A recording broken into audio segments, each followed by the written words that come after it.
Assalamualaikum warahmatullahi wabarakatuh. Apa kabar anak-anak? Semoga kita semua selalu dalam keadaan sehat ya. Jangan lupa untuk terus mematuhi protokol kesehatan dimanapun kalian berada. Dan semoga kita semua selalu diberikan kesehatan oleh Allah Subhanahu wa Ta'ala. Pada kesempatan kali ini kita akan belajar mengenai jenis-jenis teks deskripsi. Pada pertemuan sebelumnya, kita sudah belajar mengenai pengertian teks deskripsi, tujuan teks deskripsi, ciri-ciri teks deskripsi. Dan untuk pertemuan kali ini kita belajar mengenai jenis teks deskripsi, struktur teks deskripsi, dan juga kaidah kebahasaan teks deskripsi. Jenis-jenis teks deskripsi dibagi menjadi 3. Yang pertama yaitu teks deskripsi spasial atau subjektif. Yang kedua yaitu ada teks deskripsi spasial, dan yang ketiga ada teks deskripsi objektif. Untuk teks deskripsi subjektif yaitu paragraf yang menggambarkan objek sesuai dengan kesan yang dimiliki oleh penulis. Untuk teks deskripsi spasial adalah objek yang digambarkan berupa benda, tempat, ruang, dan lain-lain. Dan untuk jenis teks deskripsi objektif yaitu objek digambarkan apa adanya menurut keadaan yang sebenarnya, tanpa menambahkan opini atau pendapat penulis. Nah, Ibu sudah memberikan ketiga contoh teks deskripsi, jenis teks deskripsi. Untuk contoh teks deskripsi subjektif, di sini ada contoh teks deskripsi yang menggambarkan mengenai seorang guru. Teks deskripsi subjektif adalah teks deskripsi yaitu objek digambarkan sesuai dengan keadaan, sesuai dengan kesan penulis. Nah, di sini dari kalimat yang pertama yaitu Bu Dewi adalah salah satu guru favoritku di sekolah. Kalimat tersebut sudah menunjukkan mengenai kesan yang dirasakan oleh penulis. Untuk contoh teks deskripsi spasial di sini menggambarkan mengenai ruang ataupun tempat.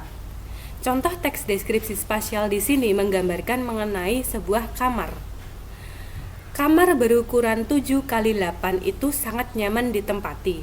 Dindingnya dicat warna biru dengan beberapa stiker tembok berwarna kartun menghiasi. Sebuah kursi berwarna putih diletakkan di pojok ruangan beserta meja belajar sederhana. Teks deskripsi tersebut menggambarkan mengenai keadaan dari ruang, yaitu kamar. Untuk contoh teks deskripsi yang ketiga yaitu teks deskripsi objektif. Teks deskripsi objektif adalah teks yang menggambarkan suatu objek sesuai apa adanya, tanpa menambahkan opini atau pendapat penulis. Teks deskripsi di sini menjelaskan mengenai salah satu candi yaitu Candi Borobudur. Candi Borobudur adalah candi yang berada di Magelang, Jawa Tengah, Indonesia. Candi Borobudur ini merupakan situs purbakala Indonesia yang merupakan peninggalan dari kerajaan Buddha.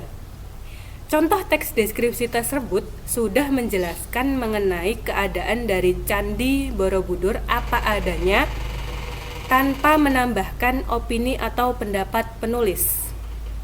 Nah, itulah cara membedakan mengenai jenis-jenis teks deskripsi subjektif, spasial, dan juga teks deskripsi objektif.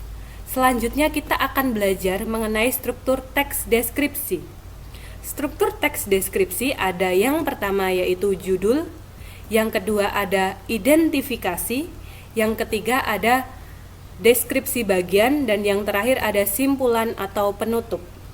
Berikut Ibu sudah menampilkan mengenai contoh teks deskripsi Candi Borobudur beserta strukturnya. Kita akan pelajari bersama.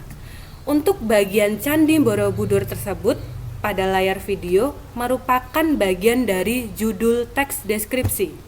Untuk paragraf pertama merupakan bagian dari struktur teks deskripsi yaitu identifikasi, di mana identifikasi mengungkapkan apa yang hendak dideskripsikan pada teks deskripsi. Untuk paragraf yang kedua merupakan bagian dari deskripsi bagian, di mana pada bagian tersebut merupakan bagian penjelasan mengenai suatu hal yang hendak dideskripsikan. Nah, untuk pada paragraf yang terakhir merupakan bagian dari penutup. Bagian inilah yang merupakan sebuah simpulan yang biasanya disertai oleh pendapat penulis. Nah, selanjutnya kita akan belajar mengenai kaidah kebahasaan teks deskripsi. Kaidah kebahasaan teks deskripsi ada 6. Yang pertama yaitu menggunakan kata benda sesuai topik yang dideskripsikan, seperti sekolah, rumah, guru, dan teman. Nah, untuk kaidah kebahasaan teks deskripsi yang kedua yaitu menggunakan kata depan pada teks deskripsi. Misalnya kata depan di, pada, ke, dan lain-lain.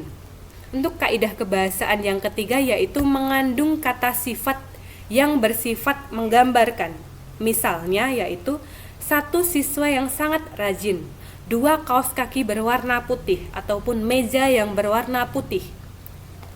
Nah, selanjutnya yaitu teks deskripsi, kaidah kebahasaannya mengandung kata keterangan untuk memberikan informasi tambahan mengenai objek. Contohnya yaitu dengan cepat, di rumah, di kantin, dan lain-lain. Nah, struktur teks deskripsi, kaidah kebahasaan teks deskripsi yang kelima yaitu mengandung bahasa kiasan berupa perumpamaan atau metafora. Misalnya, kulit lembut bagaikan benang sutra.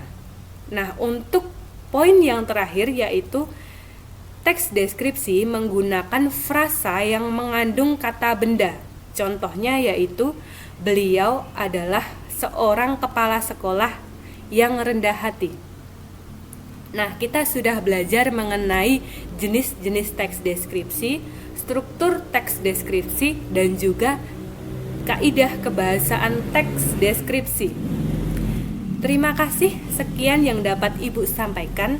Semoga ilmu yang Ibu dan yang kita pelajari hari ini bermanfaat bagi kita semua.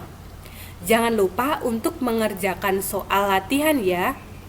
Wassalamualaikum warahmatullahi wabarakatuh.